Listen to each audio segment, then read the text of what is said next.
My guest today is Dave Grossman. He's a travel loyalty program consultant and credit card rewards expert. He runs the website milestalk.com, a miles and points community, and yourbestcreditcards.com, a rewards credit card recommendation website. He's the author of a book called Miles Talk: How to Live Your Wildest Travel Dreams Using Miles and Points, which is available on Amazon and in bookstores. Dave, thanks so much for joining us today to share your insights, tips, and strategies all about accumulating credit card rewards points. I'd love to first just start by, learning a little bit more about your background. Thank you for having me. How you started Miles Talk, what got you into becoming an expert on credit card rewards and rewards travel, and what's kind of been your personal experience in terms of the benefits that you've personally enjoyed with reward card programs. Sure. I started in, I believe it's 2003, with Miles and Points. And I was I was trying to travel more, and I somehow stumbled upon a website that a lot of your listeners might have heard of called flyertalk.com, which at one time was the preeminent site for discussing frequent flyer miles. And I stumbled on that website somehow and just started reading everything I could. I was like, this is so interesting. It was a whole new world. I had actually, I had booked a word travel before then, but it was more like, I think, I'd gone to Scandinavia or something in business class, and it was using all the United points I'd ever accrued. And I was like, this is really cool. And I think, I kind of put that in the back of my mind. And then I was dating someone, we were looking to travel more, and it kind of got back in my head. And that's sort of how I, stumbled upon Flyer Talk. And then it's a little interesting what the trigger really was. There was a hotel back then in Bora Bora called the Bora Bora Nui. And I've lost track now. It's changed brands a few times, but at the time it was a Starwood property. And there was a mistake rate. And the mistake rate was that instead of $1,300, I believe, per night, they mispriced it at $130 per night. And yeah, so I booked us 10 days there, not knowing anything about Bora Bora, or I actually didn't even realize how difficult it was to get from New York to Bora Bora at the time. But I was all excited to have this, $10,000+ worth of hotel for pennies. And then a few days later, a letter came in the mail that they were canceling the reservation. And they felt bad about it. They weren't going to eat the mistake. And even now, it's hit or miss. Sometimes there's a great mistake rate, and they honor it, and a lot of times they don't. But they were nice enough to give us 5,000 star points as consolation prize, sort of, to say they were sorry. And I didn't really know anything about star points, the loyalty points of the now defunct Starwood Preferred Guest that merged last year into Marriott. And I wanted to learn more about it. I was like, what do I do with these 5,000 points? My personality is the type that I always like to maximize everything. Really, like I'm a life maximizer. So anything I can do to maximize anything in life, whether it's, a discount on something, or just being able to get more of something, or stretching something, that's what I like to do. And I consider it a fun game to do that, which probably sets up a little bit how I got so into it. But I learned that 5,000 points was half of what I needed for one free night in a category 4. And at the time, category 4 actually gave you access to a lot of really nice properties. You could get something that was 300 or 400 euro a night in Europe back when the rate was even higher, the exchange rate, for 10,000 star points. So I was like, all right, goal. I need 5,000 more star points. And I got those, and booked a free night. I don't remember where that first free night was, but I do remember that I was like, now I want more. And that's when I think I opened my first Starwood Preferred Guest credit card, which was my default spending card for a long time, as it was for a lot of people. And it's sort of, I think when I hit the pinnacle point, it was before I actually even knew what I was going to start doing with flying, but it was maximizing at that first program, Starwood Preferred Guest. And we went over to Europe, and I remember staying in the Le Méridien in Monaco, in Monte Carlo. And at the time, Starwood used to let you book these upgraded room types for a sliver more points. So instead of 10,000 points, 11,500 would get you what they called a specialty select room. And we were able to book, and you had to know about it. It wasn't published. I mean, it was published somewhere in the website, but it wouldn't just come up in a search result.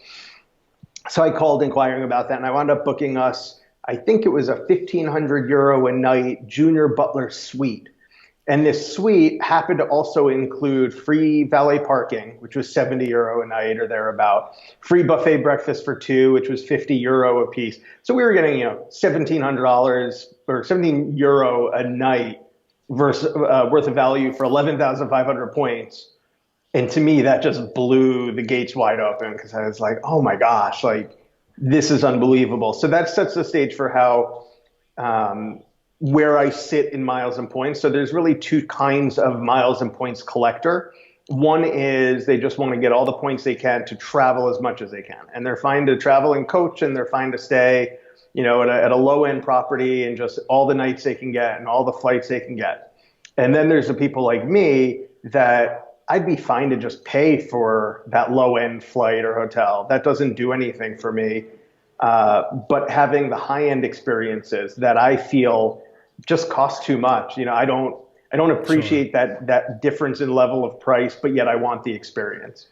And so that's where I really fell in, was like, that's how I can use this. And then, without giving the year by year, I graduated into how I can fly in first and business class using miles and points. And, by the time I took my first trip it sort of wasn't my first trip ever, right? Because I'd done that one trip on United flying on Singapore on the upper deck of a 747. So I knew what the experience was going to be.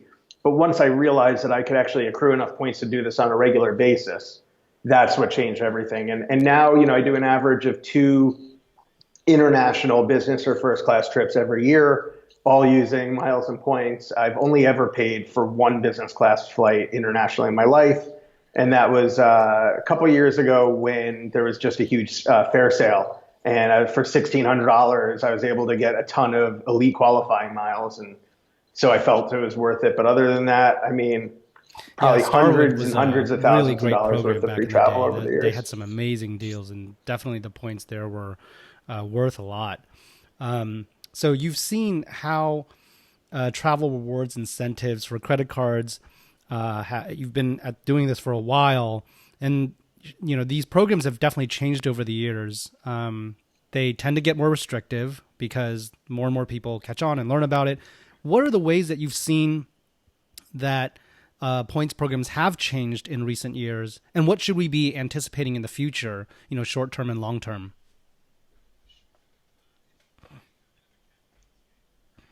Sure. It's always been a bit of a cat and mouse game, right? The program sets the rules, and then people like me try and figure out not how to break the rules, but how do we maximize what we can get, right? So by nature, anything that's on a tiered or banded chart, well, okay, if for 50,000 points, I can do X, well, what's going to be the highest reward value from that, right? And people in miles and points communities will often refer to the cents per point, the CPP, right? How much was I able to extract out of that point? So the way that I'd say what has really happened is the rise of the internet in general, but specifically blogs like Miles Talk and certainly much bigger blogs that have spread the word so much easier than it ever did. So when it was Flyer Talk, the threads on Flyer Talk would be sometimes hundreds of pages, and nobody would spoon feed you anything, right? So you could ask a question and just get torn apart by someone being like, that's back on page 52. You want us to do all the work for you? And so you find yourself going and combing through. And an interesting that happens educationally is that you learn, right? Like when you go and read those 48 pages you didn't plan on reading, you've suddenly learned a ton about that program. So that sort of started the mass production of tips and tricks on how to game the programs. And by game, again, that's a word that maybe I shouldn't use. I don't mean break any rules, but optimize, maximize the program. So I think it's very obvious that the scale of people that have learned how to maximize this have changed everything. The companies started to realize that their programs were losing a ton of money to this one segment of people. And so first we had tons of what it used to be back in the 2000s was just what we'd call a devaluation, right, of an award chart. So suddenly, this hotel was a category 3, and now it's a category 5. It costs twice as much. What are you going to do about it? And so even back then, I would always say to people, and I wasn't doing this, professionally at the time, but everyone always knew to ask me. And so, I'd say, like, you have to spend your points, like figure out what you want to spend it on and then spend it, because it's not a retirement account. Every year, one program or another is devaluing their reward. And so it's not like money in a bank. It's like being in Germany right now with negative interest rates. You are definitely every 100,000, million, whatever points you have now will be worth less in 5 years, and it'll be worth less in 10 years. So you don't want to save it for retirement. I love the concept of being able to save it for retirement, right? Like, I'll retire and then I'll go travel the world. The problem is, an award that costs 100,000 points round trip now, and I'm not even joking, could be 10 million points by the time you retire.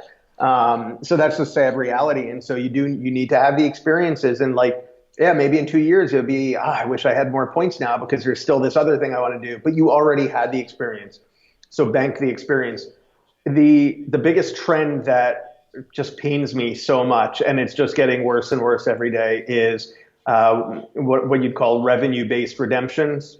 I'm sure you're familiar with that, and I'm sure people have been encountering that. All of the major U.S. programs now do some sort of revenue-based redemption. So it used to be you just had a fixed award chart. And for example, in the United States, if you were going to book an award with any of the major miles, it would cost you 25,000 miles round trip. And you didn't used to actually even be able to book a one-way award. So it'd be 25,000 points, and it was either available or it wasn't available. And so we all used to just moan about availability, right? Like, I want to go to LA. There's not a single award for 25,000 miles. And so it would just, be unavailable. Then there was like the double miles for any time and triple miles for any time. And now you've kind of got like a lowest level, but then now it's untethered to the charts for the most part domestically. We still have charts for international travel, but that's the direction international partner travel. It's an important distinction. But you see the direction everything's going. On the hotel side, Marriott, when they changed their reward structure last year, made a big deal that they weren't going to revenue-based.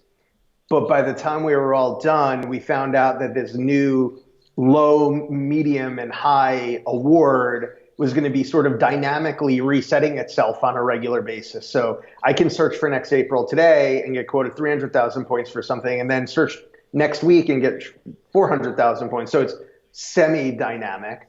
Hilton is completely gone dynamic, with the exception that they still have caps on the categories. So it's, a redemption could be 60,000 or 68,000 or 95,000, but at least if it's in that tier that goes up to 95,000, it's not going to get higher. So you can still extract from that. But the point is that the cat and mouse game has been getting harder and harder for us to stay ahead of, because if you just go to the worst case scenario where there's no award charts anymore and everything is based on some, secret formula of you get X number of cents for your point, well, that changes things dramatically, because then you will still want to optimize how you collect your miles and points when you fly and you stay in a hotel.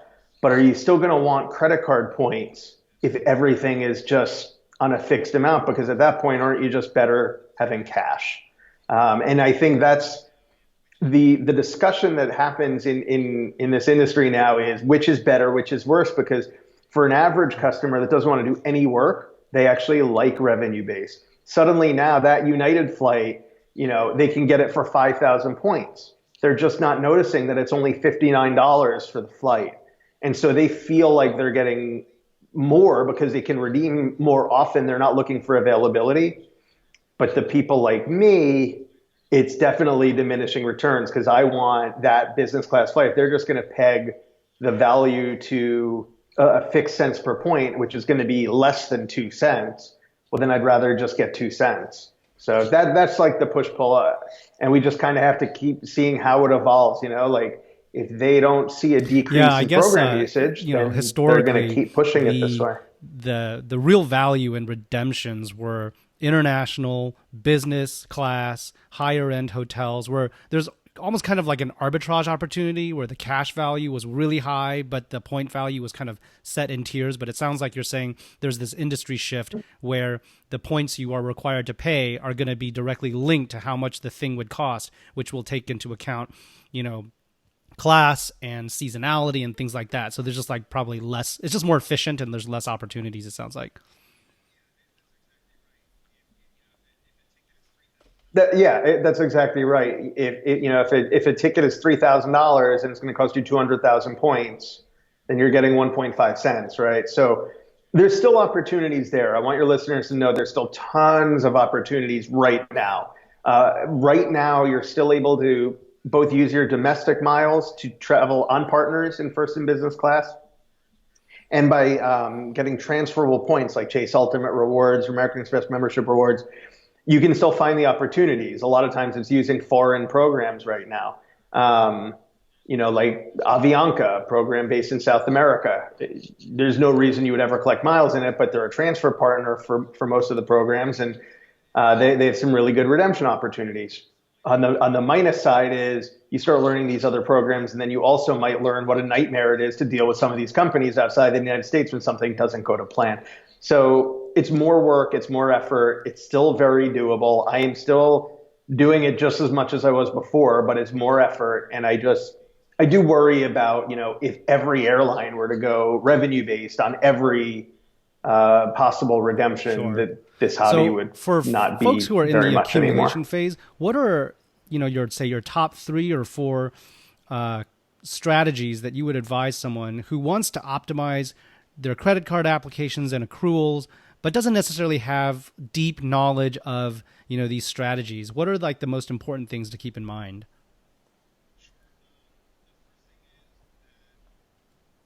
Sure. The first thing is that you definitely increase your returns by putting work in, right? So I'll give you sort of the easiest beginner example of what that is, and then point out that there's multiple ways to do this across different credit card issuers. I would say that when Chase came out with the Chase Sapphire Reserve and really made their Ultimate Rewards program very popular, that got a lot of attention on that program and how to maximize that program. So for those that are uninitiated, the Chase Sapphire Reserve currently has an annual fee of $450. There's talk that it may be going up soon, but $450 comes with a $300 annual travel credit that is automatically credited against any travel. So super easy to use. It's not like American Express where you have to designate an airline and use the right kind of charge or something like that. This is just all travel. So if you travel at all, which is the only reason to have the card, you're going to get that $300 back very easily. And so the fee is $150 net. And for that, you get 3 times on all your spend on travel and dining, which is huge, especially if you live New York or LA or one of these big cities where you're spending a lot eating out. You have the opportunity to travel a lot. Then you're getting those 3 times points really add up. That annual fee also covers airport lounge membership through Priority Pass, primary rental car insurance. So it's a good card. But the downside is for someone that wants one card. And the downside is 3 times on travel and dining, 1 times on everything else. So if you're the person that wants to just set it and forget it, if you spend the lion's share of your dollars on travel and dining, sure, you could have that one card and you'll get 1% at the drugstore or the grocery, but you probably do okay. But let's say you spend just as much at the grocery store as you do on your travel and dining. Well, now you're definitely starting to leave a lot on the table. So Chase, actually, I picked a bad example with the grocery because Chase, their one big hole is not having a good card for bonus spend on supermarkets. But the point is that you can have 3 personal Chase cards, and you can even add on some fantastic Chase business cards and combine them all. So there's a Chase Freedom, which earns 5 times up to $1,500 per quarter on rotating bonus categories. So let's say one quarter is the drugstore. You could even go and load up on gift cards or whatever during that promotion period and get multiples of your points. And then the Chase Freedom Unlimited, which earns 1.5 times on everything. So like if someone came to me and they're like, I just want the easiest set and forget it. I'm willing to have 2 cards in my wallet and that's it. I don't, even though, by the way, on Miles Talk, I do offer for free stickers you can put on your cards that remind you what to use everywhere. Some people really love them. They're free. You just send me a self-addressed envelope and I send you one back. So because I acknowledge it can be really hard for people to keep track of it, especially if you have 5, 6 cards in your wallet. Which am I using at the gas station? Which am I using at the grocery store? It's a lot to remember. But if you just want to have 2 cards, you could have the Chase Freedom Unlimited, the Chase Sapphire Reserve, or even the slightly lower fee Chase Sapphire Preferred, which earns 2 times instead of 3 times in those categories. You have the Unlimited, which earns 1.5, and basically then you just have the decision tree of travel and dining, everything else. And I mean, if you're not going to be able to do 2 cards, 1 on 2 categories, 1 on everything else, you're never going to get into this hobby. But that's sort of like the easiest, right? And so we talk about the Chase Trifecta, which is having a reserve or a preferred. And you need one of those to be able to transfer your Chase points out. If you just have the no annual fee cards, you won't be able to transfer. So you lose a lot of opportunity. But you combine all of these. So if you had the reserve or preferred and a Freedom Unlimited, that would be the trifecta, because now you have a card to use for different occasions. But once you get a little bit more advanced than that, you want to be collecting multiple transferable currencies, right? So that's actually, I don't know if that was part of your question, but the biggest tip that I have for someone as they grow in miles and points is multiple transferable currencies. So the big ones are Chase Ultimate Rewards, American Express membership rewards, Citibank's Thank You program, and recently Capital One entered the mix. They need a cool name for their program, but it's just their Capital One miles.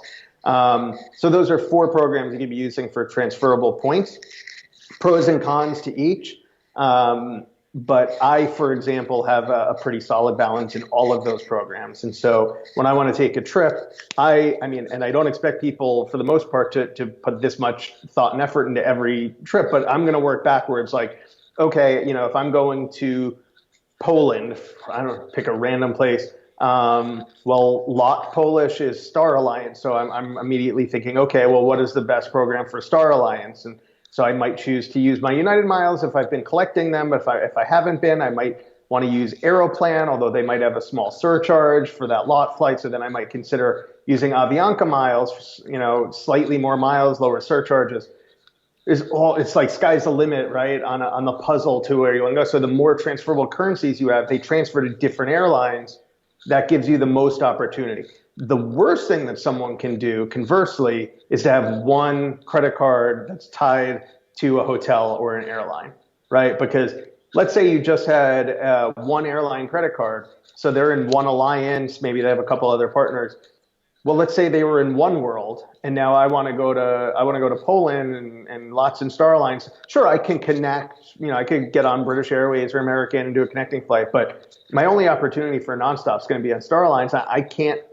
It's like your miles aren't good there. So having the transferable means you can transfer into alliances or the right program, and it's usually not going to be to book the same program you're transferring into, right? And that's when you learn more and more about this, the intricacies is, I might transfer my Amex points to Etihad Guest, the Middle Eastern program, so that I can book a transcontinental flight in the U.S. on American Airlines because it's the cheapest way to book it.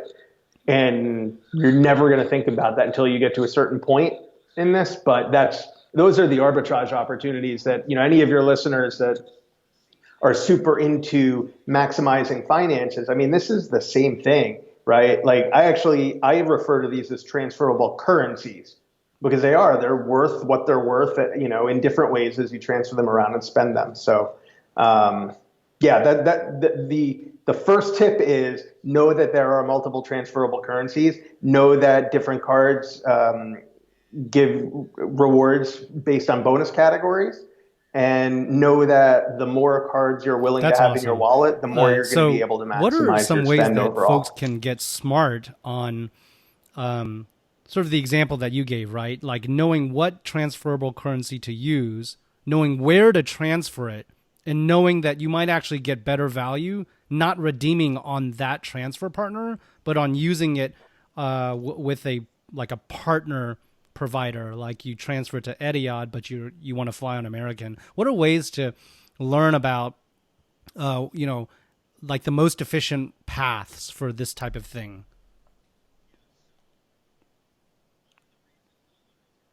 Yeah, so one of the reasons that a lot of these arbitrage opportunities continue to exist is a difficulty in learning all of it.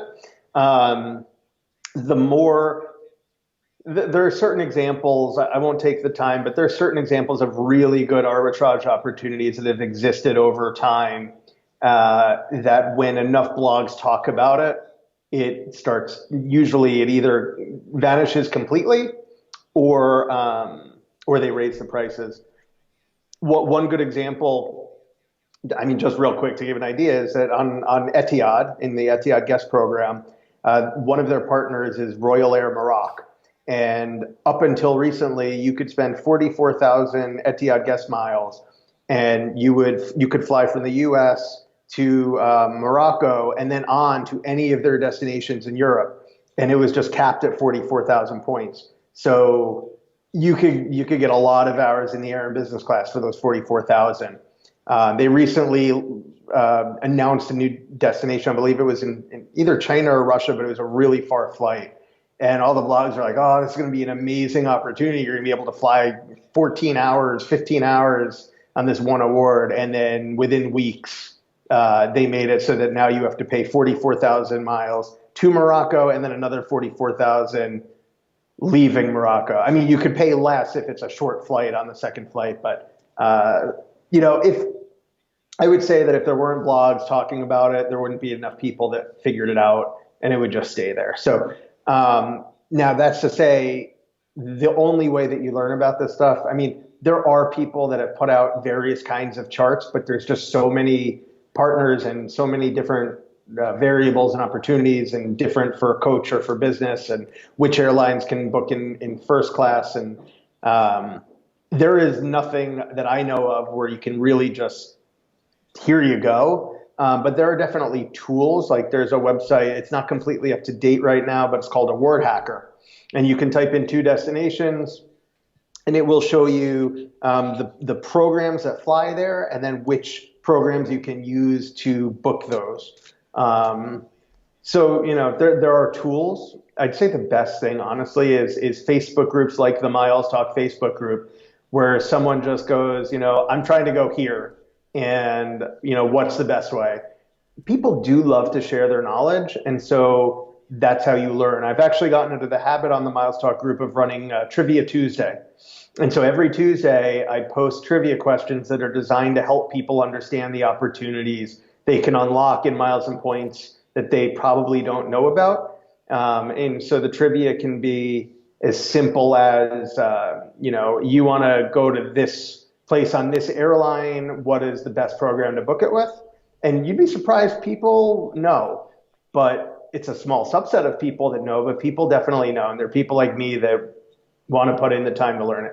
So I'd say the way you learn it is just over time, and by leaning on groups and things like that to help you. And then if you're inclined enough, if you have, it's just like any extreme hobby. If you have the interest, you'll eventually learn a ton and be able to do it all. And if That's you're awesome. a casual user, you'll ask for help. And people I think will it's help widely you. known the biggest rewards are at the beginning of a new credit card with the sign up bonus, which is like the incentive that these cards companies offer to, because they want to enlist you as a customer. And so there's like a whole cottage of industry of people who like really systematize a process to apply very regularly and accrue points very regularly. And in your experience, how often is optimal to apply for a new card, balancing the trade-offs, right? There's like the sign-up bonus, but there's also impact to your credit score. There's impact to your standing with the card companies, because, we know they know. So What's like the optimal rate?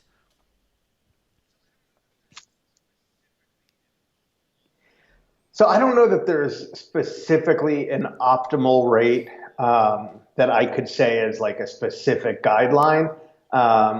It does vary from issuer to issuer. Different credit card companies have different rules.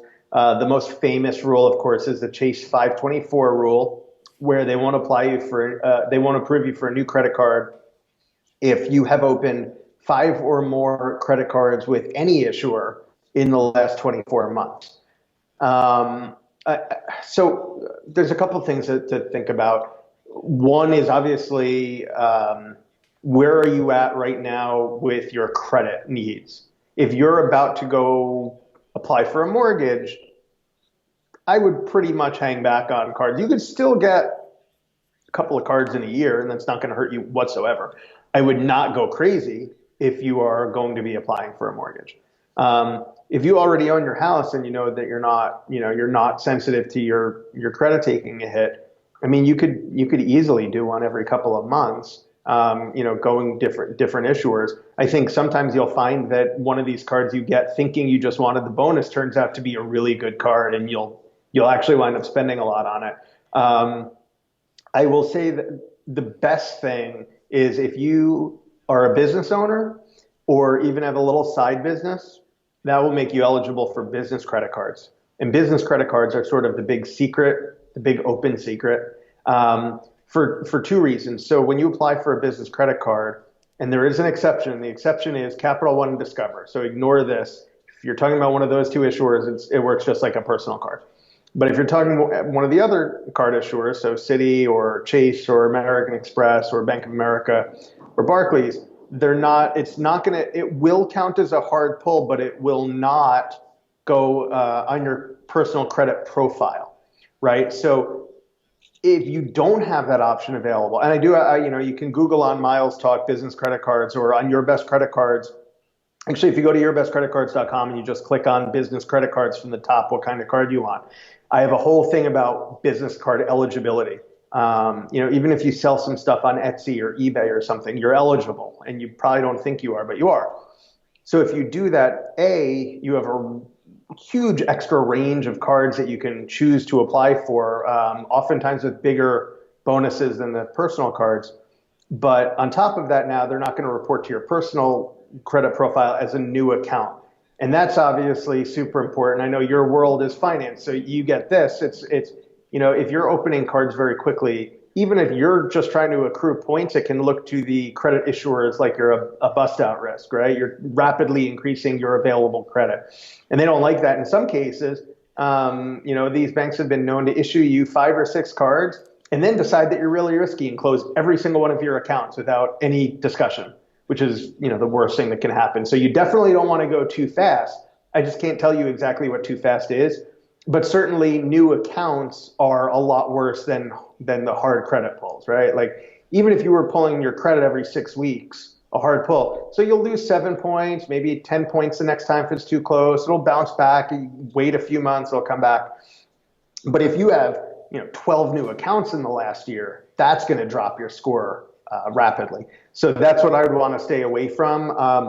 And then the other side of it, I would just say, you don't want to ever be trying too hard to meet the requirements for a bonus. So with few exceptions, and there are a couple of exceptions, most new cards to get that bonus require you to spend 3, 4, 5,000, sometimes more dollars within 3 months or 4 months. And so don't ever apply for that bonus if you can't meet that spend, fairly easily organically, right? Like you don't want to be buying stuff you don't need because you're trying to get the bonus. That's like the worst scenario. And actually, let me back up a little bit for your crowd here, because I know that there are some people, I believe some of your audience might be fire people, which is great. I mean, this is all great, but if any of them also follow, for example, Dave Ramsey, who blocked me on Twitter after I got into it with him. He preaches no credit cards for any reason. And obviously I disagree with that vehemently, because if you're good with your credit profile, if you pay everything on time, if you never carry a balance, this is free money. Free money. But as I also always point out, if you are going to carry a balance, for whatever reason, life is forcing you to, stay away from rewards credit cards. They have the highest interest rates, aside from cards that are specifically for people with bad and moderate credit or without credit. Beyond those cards, these have the worst interest rates. And that's because the people paying the interest are covering the rewards for everyone else. So if you're going to carry a balance, ignore everything we have talked about, get the balances paid off, get some 0% cards, transfer your balances to 0% cards, pay them off, and then Yeah, talk that's a about great rewards. point. But Yeah, so nobody should be definitely applying for a these rewards programs card are for not really paying it off. designed for folks who are responsible with their spending and their credit, and they're going to spend the money anyway. They're not buying things they don't need, because if you fit all those criteria, like you say, it's free money basically. So there's a lot of great stuff. Yeah, 100%. 100%. Between the Totally. bonuses So a and the lot of great spending, stuff that you it's mentioned there. Business unbelievable cards, the what you can 524 rule. earn. Just to drill a little bit deeper on each, can somebody apply for a business card if they don't presently have a business? What if I am planning on having a business? Can I still qualify for a business card?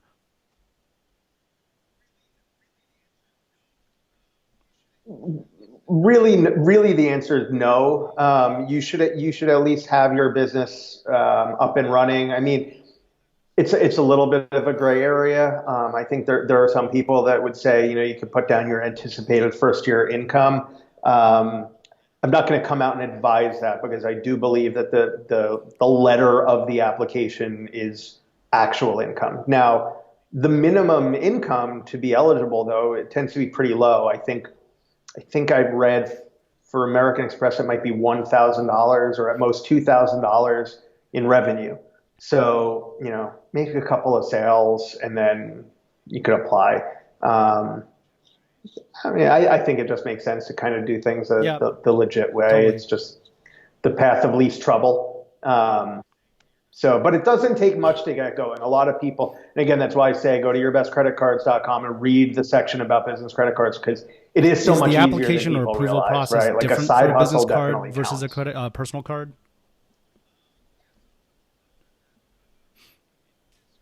Yeah, so I'll talk about that in as sort of as basically as I can. And by the way, that page on business credit cards does also talk about, let's say you don't need to have an EIN or a TIN. You can apply with just your social security number and your own name. You just have to do it the right way, because if you do it the wrong way, it'll definitely get rejected. So the really no, the only difference is that if you do have a business that has a tax identification number of its own, you will use that. But it's not like they're really checking your business credit profile, because in all cases, except for a corporate card, which we're not talking about, just a small business credit card, they're checking your personal credit profile. So you're always still going to have to put in your social security number. That's what they're checking. And they are guaranteed personally. So those cards, you can't, you can't be like, oh, it's my business, I guess I don't have to pay if I don't want to. No, it's hooked, aside from the fact that it's not reporting to your personal credit profile your limits and usage, you're still 100% liable for them. And you are agreeing to that when you sign up for the card. And I'll also mention, and your listeners can Google this if they really want to, because I don't want to spend too much time on it.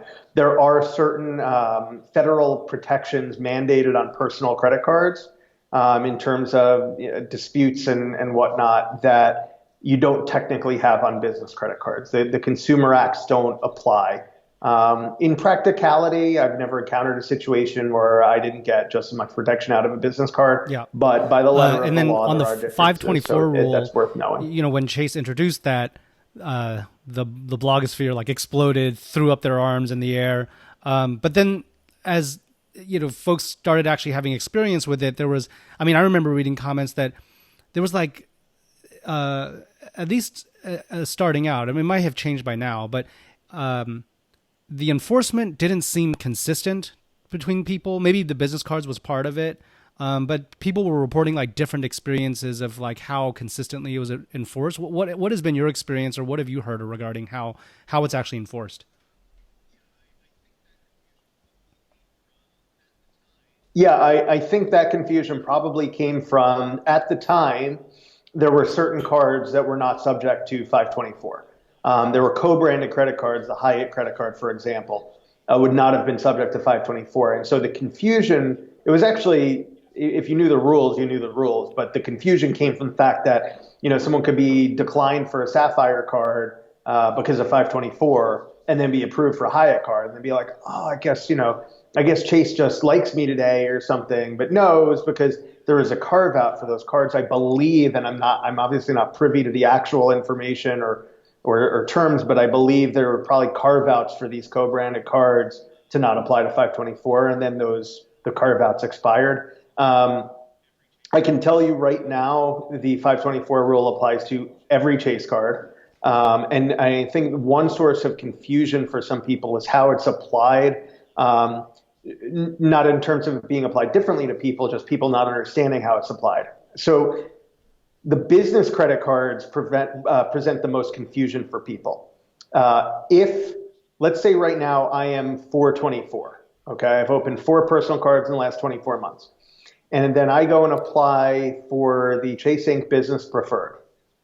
Now, that's a business credit card. A business credit card, except for Capital One and Discover, does not count against 524 because it is not reported as a new account on my credit profile. So if I was 424 and I got approved for that Chase Inc. Business Preferred, I am still 424. It didn't count. However, if I'm 524, I've had 5 cards in the last 24 months. Now I am at 524. And whether you use the term at 524 or over 524, it's actually at is when you are cut off. If I were to apply for the Chase Inc. Business Preferred at 524, I will be declined because I will not be approved for any Chase card once I have hit the 524 maximum. So that caused a lot of confusion because it doesn't, people will skim a blog post or something and be like, oh, I read business cards don't count. Right. They don't count in your count. Yeah. But they that's count a good distinction. For once you max out your definitely count. causes confusion for sure.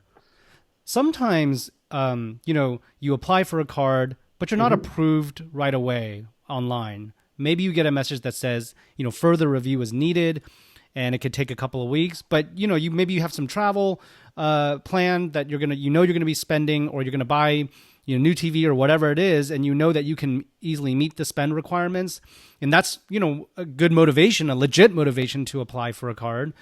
Is it a good idea to call in to customer support to try to get approved manually? And what's the way we should think about the trade-offs of doing that?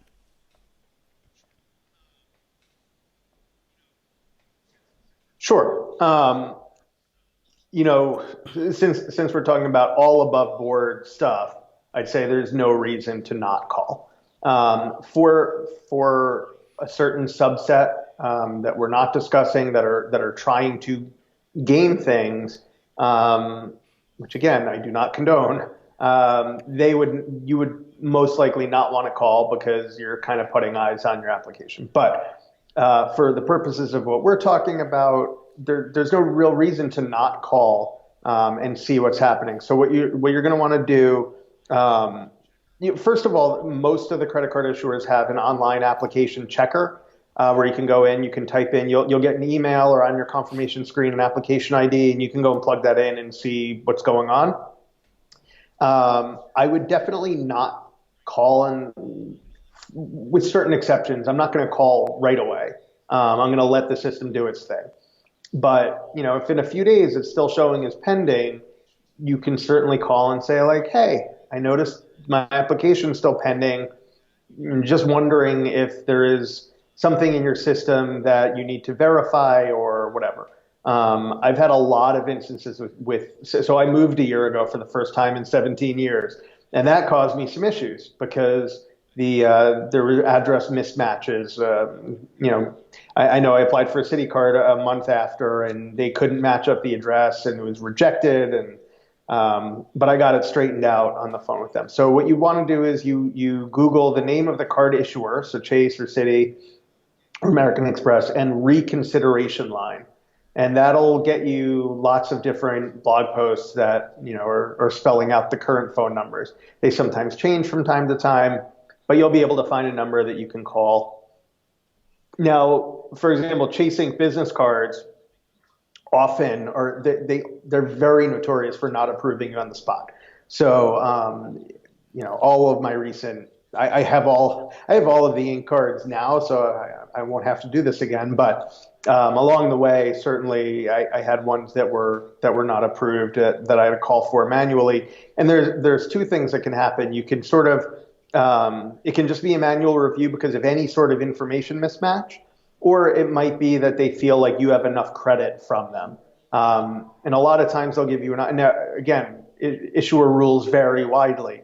But with Chase, for example, they'll be willing to take credit line from another card. So let's say you have the Ink Business Preferred with a $30,000 line, and then you want to get it in cash because you want the 5 times bonus categories. And you apply and they go, oh, you were rejected because, they might not use the word, but you've reached your maximum credit with us. You could definitely say, well, how about can you move $10,000 from the Ink Business Preferred to the Ink Cash? And they can do that and then, reprocess the approval. But what's also interesting is that other issuers won't do that. With Citibank, for example, they have a no reallocation policy. So you could have a $500 line on one card and a $50,000 line on another card, and you cannot just mix them. I don't know why. They'll want to do a hard pull to increase the line on the one card. They won't just reallocate it. They used to years ago, and one day they were just like, we don't do that anymore. American Express will still reallocate. So, usually the best advice is to do a little Mr. Google first. Make sure that whatever situation you're in is not some situation that you want to avoid. And then I will generally call. I mean, everything I do is above board. And if something gets rejected, I generally, and I'll give it a day or two, and then I'm probably going to be like, hey, something not look right. Anything I can help you with? And, the issuers want to approve you. They want to give you the card. So, that's generally their mindset, even though some people think they're out to not approve you. Now, they are out to not approve you if they think that you're gaming the system. Recently, Chase is known for shutting down people that they feel are abusing the system. American Express has recently been shutting down people that they feel are abusing the system. I think my best advice for your listeners, because anyone that wants to optimize things eventually finds themselves in a gray area. And I would say as of 2019, I would avoid anything that feels gray area. And I don't know for sure if the issuers are specifically trying to crack down on points junkies. I think what they're really doing is they're looking at profitability per account, and someone that's doing every single trick in the book, they likely are not even spending that much on the cards, and so it's easily looked at as an unprofitable account. And then if they can find something you did that they feel violated the even the spirit of the program, they might advice. Just take all your accounts away, and it's not worth it. On a personal note, I also have done the transferring of balance for the Chase Ink cards where it wasn't approved right away, but then called them for reconsideration, and they said, well, if you're willing to move some of your balance over, then we can approve you. And that was it didn't even occur to me that was an option, and that actually, like you said, they want to give you a card, but they also don't want to like overextend you credit. And another tip that I also found, which is really interesting, because I freeze my credit. Generally, my credit is frozen, and sometimes just forget to unfreeze it, and it won't get approved right away, and it looks like, oh, we need more time to review. But actually, when you call in, they said, well, actually, we couldn't do it because your credit's frozen, so just unfreeze it, and then you get approved right away. So you can definitely get... Yeah. You should always unfreeze it first. If your memory slips and you forget to do it, calling in is going to give you that valuable information so that you can actually, get the card. Right. Absolutely. And that's why sometimes just waiting doesn't help anything. I actually learned something really interesting very recently. My fiance applied for a Capital One venture card and was not approved. And I did not at the time realize it, but Capital One actually does not do what we call reconsideration. All they are willing to do is apply a second time, which would be a second hard inquiry. And anecdotally, apparently, they pretty much never approve you the second time because whatever kicked you out the first time. So you just wind up with two. So you don't recon Capital One. Um, Also, we were supposed to, under the Credit Reporting Act, get a letter about why, and that never came in the mail. And we called and they said, we'll mail out another letter, and it still never came. And so I don't think we'll ever know why. So that's a shame. Capital One is known for being sort of very difficult sometimes Gotcha. with approvals, So and on I don't that think note, let's anyone's say really you figured out are, the why your on card that. application is rejected. It's not just pending, that you actually get a rejection notice, and you know you have great credit, so that's not the issue. What are your options at that point? Can you Yep. appeal? Is Call in. Call in. Yeah, absolutely. Absolutely, except for Capital One. But yes, if you've been denied by Chase or by Citi or by American Express, by all means, you have that letter that says you've been, denied. Call in and say like, I see that I'm denied. I don't really understand. Usually, it's a very generic reason. Is there anything I can do? Now, Chase is very likely to say, oh, we just need to, reallocate some of your credit. But you also have to be aware. I call it hitting the Chase wall. So Chase has a lot of great cards, and there are legitimate reasons you might want 5, 6, 7, 8 Chase cards, just because of the different co-brand relationships they have, right? Like where you don't have another option. So if you want a United card and you want a Hyatt card and you want the Sapphires and you want the Inks because they're all great in different ways, there's nothing insidious about wanting this number of cards. But what happens is Chase will, you'll hit a wall in terms of the amount of credit that they're willing to grant you. And so you might get to a point where you can't even reallocate to a new card because the cards have minimum credit lines on them. I believe for a Sapphire, it's $10,000. And so, if that's, the cards you have and you can't go below a certain amount on the other cards, and also for whatever card you've applied for, if it has a certain minimum of $5,000 or $10,000. If they can't find enough to reallocate, then you're just going to have to deal with it and not get the card. But other than that, there's often, if your credit is good, there's usually either they'll explain to you or, sometimes there are things that are just super mysterious. I got approved, I got denied recently for the first time ever for a personal credit card. And it was for Bank of America Alaska card, which I found hilarious because I have a business credit card with them. Never, been late with a payment or, in short, my history with Bank of America on the business side is impeccable. And they said, well, you don't have a Bank of America bank account. And I was like, well, no, but I just want the credit card. And they're like, well, I see you have a perfect credit score, but you don't have a relationship with the Bank of America, so there's just nothing we can do. You could go open a Bank of America bank account and put a ton of money in there, and maybe one day we'll approve you. And I was like, that's just weird. Like, no, I'm not gonna open a bank account just so that maybe you'll approve me for a credit card later. So in that case, I was denied, and I called in and was not able to get it overturned. That said, there have been other times when I've gotten what I'll call soft decline, where what's I a was just like, soft oh, decline? that's interesting. And then I called in and it became an approval. That's a term I just made up. That means that I could have been Got it. approved, but Are their there any system other denied me, but I tips was that able you to get it found is approved by calling. convincing for, changing their mind to issue you the card?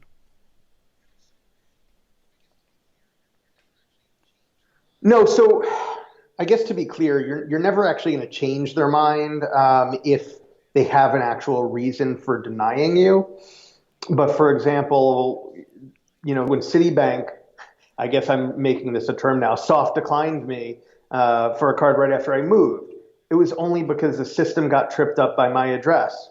I believe it also got tripped up by my phone number because I had on my Citibank bank account one phone number because I have multiple phone numbers, work, cell, whatever. And there was just a mismatch. So the system actually did decline me. It didn't just go pending. It was declined. But then once a human being looked at it, they were like, okay, I see what's going on here. Let me fix this up and reprocess it. And then I was approved. Now, if their answer had been, we believe that you have too much outstanding credit or something like that, I guess with different issuers, they could go one of two ways. They might be willing to lower credit on another card, and approve you that card. If you're like, oh, I've got this other card, but I don't really use it that much, so maybe you could just lower that line. So that's kind of the same as the reallocation thing. I'd say that's probably, either there's an error and you can help them catch the error so that they can approve you, or if it's a total credit limit profile thing, you might be able to do a reallocation. Now, if it's simply because they feel like you've got, if they've basically said you've had too many inquiries in the last year, or you have too many new accounts in the last year, you're not going to overturn that. I mean, you're not going to convince a bank to take risk they don't want to take. At the end of the day, every new account application is a risk profile assessment. And if you're too risky in their minds, even if you're not going to overturn that. So I guess I just look at reconsideration as making sure that they've looked into everything possible. Sometimes because there's a computer card doesn't do that. Promos that come online, like the Chase Sapphire Reserve. When it came out, it was a big marketing splash. There was 100,000 point sign up bonus. It's not that much anymore, but a lot of people will be attracted to that, even if they're currently already in some other promo, because they know it'll be time limited. And many of these things will have spend requirements that are, meaty, like $3,000, $4,000, $5,000 within 3 or 4 months, as you said earlier. Are there things that somebody can do to make sure they, meet that spend requirement? If the timing is not one that, for example, they chose, but because of the big marketing splash, there's this unique opportunity, and they really want to be able to get that opportunity. Are there ways that they can, just be sure that they meet that spend? Because, you don't want to apply then not meet the spend. No, that's kind of the worst. And you really do want to track your spend. Keep in mind that an annual fee never counts as part of your spend. That's where some people will get tripped up. And don't cut it, don't cut it too close. You can usually call or secure message to a bank and find out what your drop dead date is for the charge posting. Keep in mind the charge has to post, not just be charged. So don't wait until that day, or it probably won't post until a day or two later and you won't get the bonus. And in just about all cases that I've seen in recent years, banks don't give you any leeway on that. You miss it by a day and they're like, sorry, you missed it by a day. Like, you don't get the bonus. So that's particularly harsh. So to answer your question specifically, I'd say that, I don't ever advise applying for cards that you can't meet the spend for the bonus on. You're never going to want to buy stuff you don't need, right? Because then that's greatly going to diminish the value of the rewards you're getting. That said, you can think about things that you need that maybe you can prepay. So, on the small end, maybe you can prepay your cable, internet, phone bill a year in advance, or whatever, right? Like, you can probably get a decent chunk if you're spending $150 a month on your cable. That could be $1,800 you could put on a bonus, as long as you're not planning to move soon or something. Your utilities can be prepaid. And then on the high end, taxes. The tax services will let you pay for 1.87, I believe, is the current lowest percent rate. That's not nothing, and I wouldn't pay it just to pay it. But you could put $5,000 in tax on a card and meet your bonus. I'd probably think about, like, okay, well, how much could I do organically and then put the rest on for tax? But that's a great way. It could be income tax, property tax, any of these things, your rent, your mortgage. So mortgages, you generally can't pay by credit card, but there is a service called Plastic. It looks like it's spelled plastique because it's a Q at the end, but it's actually plastic. Little trivia. And what you can do with them now, very different credit cards. So like American Express, I don't think will let you pay a mortgage through Plastic. So you'll have to poke around. I do have a chart on Miles Talk of like what pays what, but That's another way that if it's someone that doesn't take credit card at all, what they'll do is they run your credit card and then they send a check. So sometimes, like even on my business, I'll run invoices. If it's a freelancer, it doesn't take credit card, and then I'll run it through Plastic, so I get the rewards on it. But you do have to pay a fee to Plastic of 2.5%. They do sometimes run promotions. So when you sign up for a new account, if you use a referral link, you get a little bit of free, what they call fee-free dollars, which covers the fee.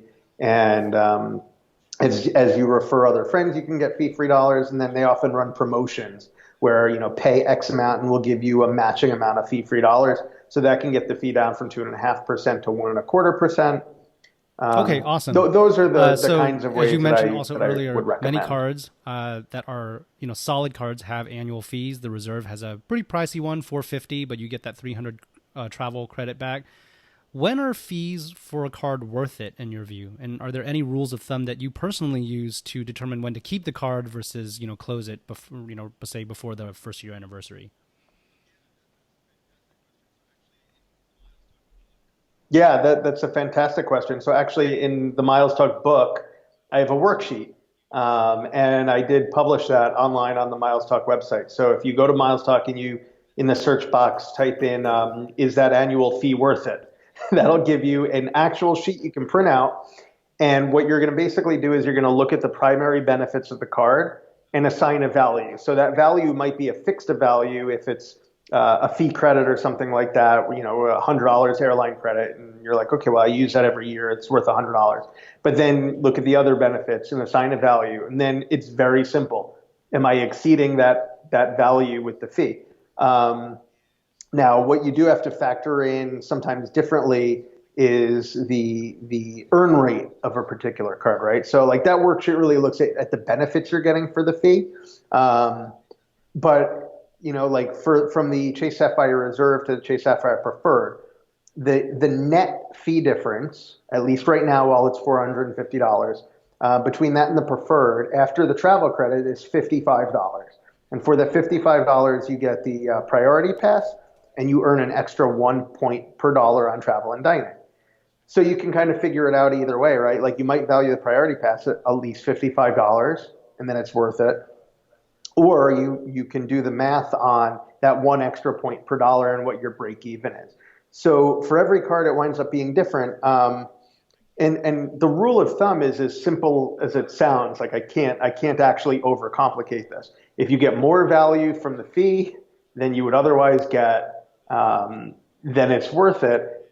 I have a couple $1,000s worth of annual fees, and they're all worth it.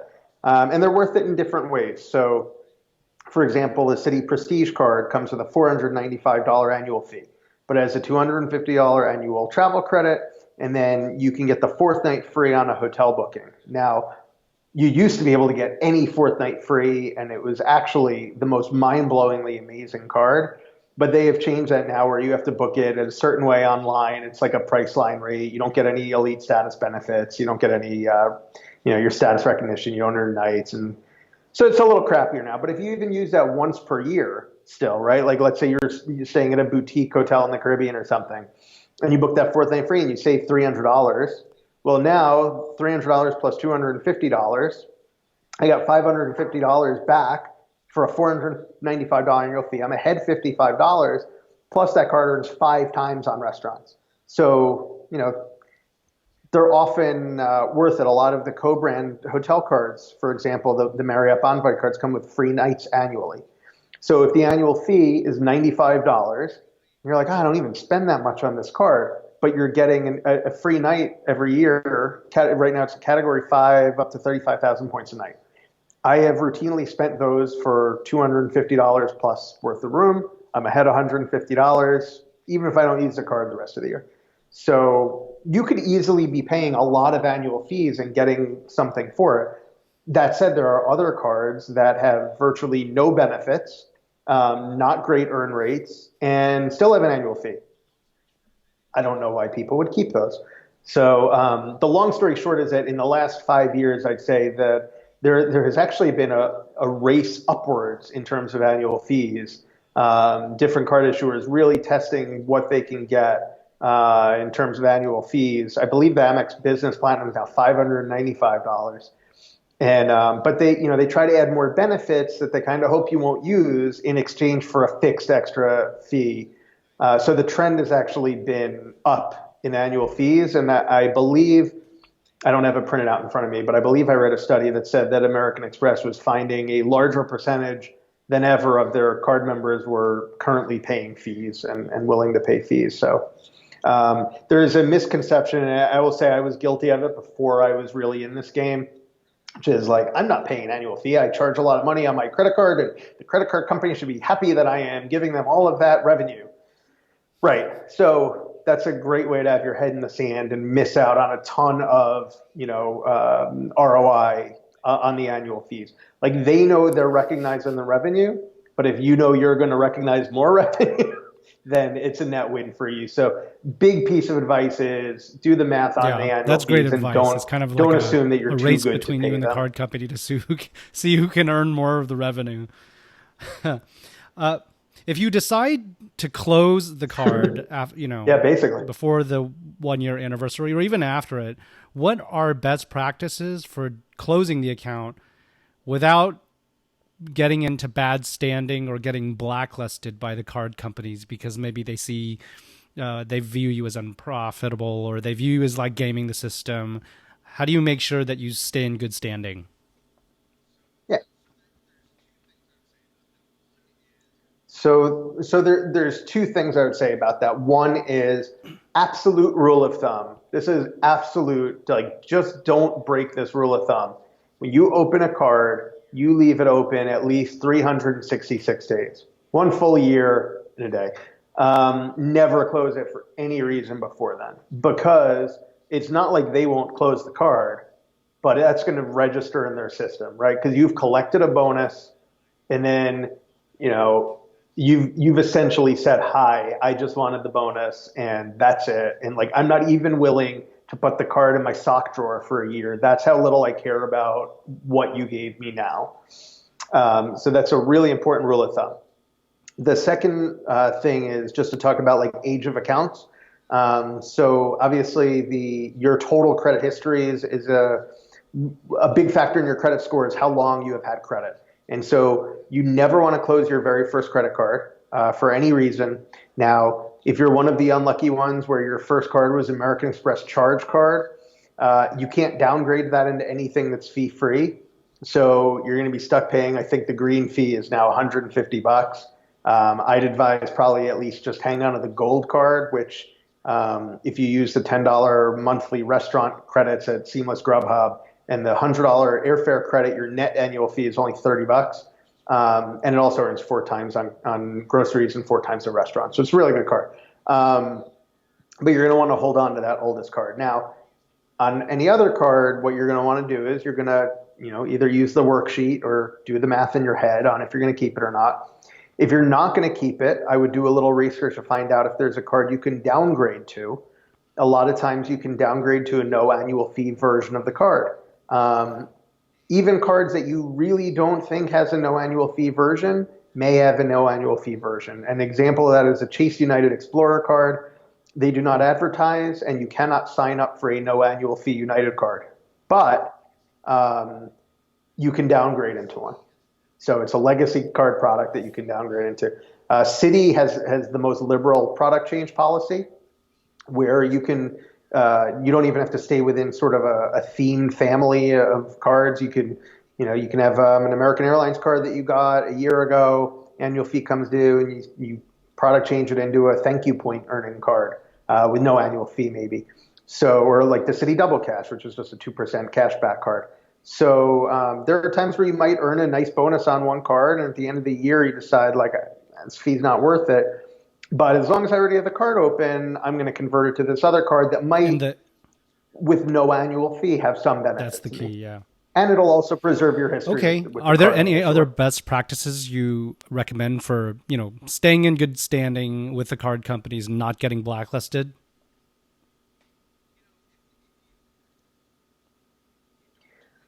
If you don't do anything wrong and you pay your bills, you have absolutely nothing to worry about. I'd say that the two things that will get you into trouble are, if you get so into this that you start getting tempted by, you could easily stumble on to Reddit or, a group or a blog where someone's like, oh, I found this link for this card offer, but I don't think it's supposed to be public or whatever. And, when you do stuff like that, you use that link.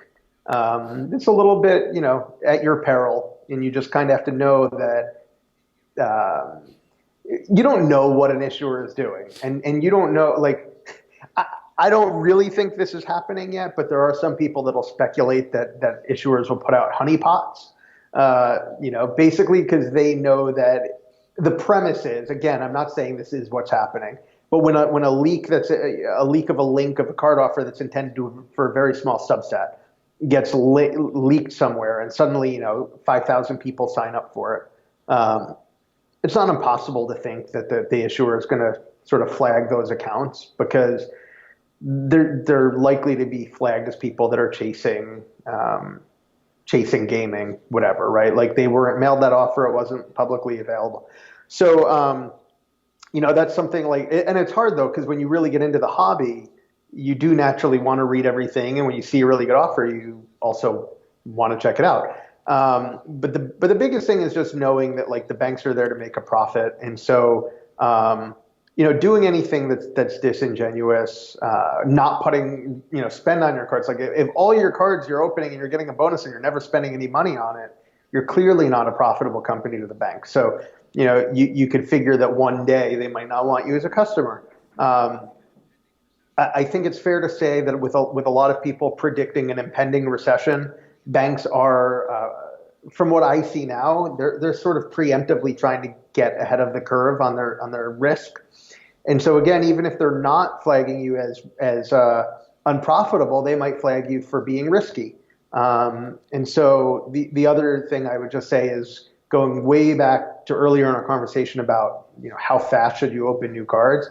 And certainly applying really fast. If you were to apply for 15 cards in your first year, I wouldn't be too surprised if one of the banks just closed all your accounts. Because again, it goes back to what they term bust out risk. Their computers don't go, this guy got into points hard. Their computers go, this guy's accumulated way too much credit way too fast, and our algorithms predict an X% chance that he's going to run. So that's it. I mean, it's really, if you really think about it, it's common sense. It's a marathon. It's not a sprint. So if you want to have relationships with all these banks for the rest of your life. Well, thank you so much for sharing all your tips and insights and wisdom with us today. Where can people find out more about you and your work and services? Sure. So the umbrella basically is milestalk.com. At Miles Talk, that's where I blog about everything that's going on in miles and points. I have a book, as you said before, called Miles Talk: Live Your Wildest Travel Dreams Using Miles and Points, which it's a short 80-page read that gives you all the foundation of miles and points, so that you understand enough to learn more. There's a Miles Talk Facebook group with thousands of Miles talkers that love to talk about everything miles and points all day long, pretty obsessively. You can get as into that or as not into that as you want. And lastly, yourbestcreditcards.com is the website that we built to help you maximize your credit card rewards. So there's two components of that website. One is an actual rewards optimizer tool where you type in what you spend on all different bonus categories, and it calculates out for you in order which cards, if you just wanted to have one card, would earn you the most rewards. Fun fact, a lot of those cards have high annual fees. And the reason is, a lot of these high annual fee cards do boost the earnings in return. So the more you spend at a higher rate, often will cover the annual fee.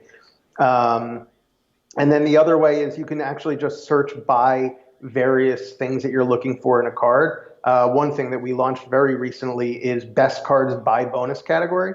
And so you can pick a bonus category like dining, for example, or airfare or hotels. and you just pick the category, and it ranks out in terms of estimated rewards for each card, what that earns. And that's based on like the value of the currency involved. So, Chase point versus Amex point, et cetera, times how many you're getting in that category. So if you just, you don't want to do any work, but one category you spend most of your money on, that'll just tell you what the best card is at a glance. So those are all of the tools. Those are all the ways you can find me. And there's a million different all right, thanks so much again. You can actually get in touch with me. We'll look forward to sharing this with the Hack Your Wealth audience. Thanks so much. Take care.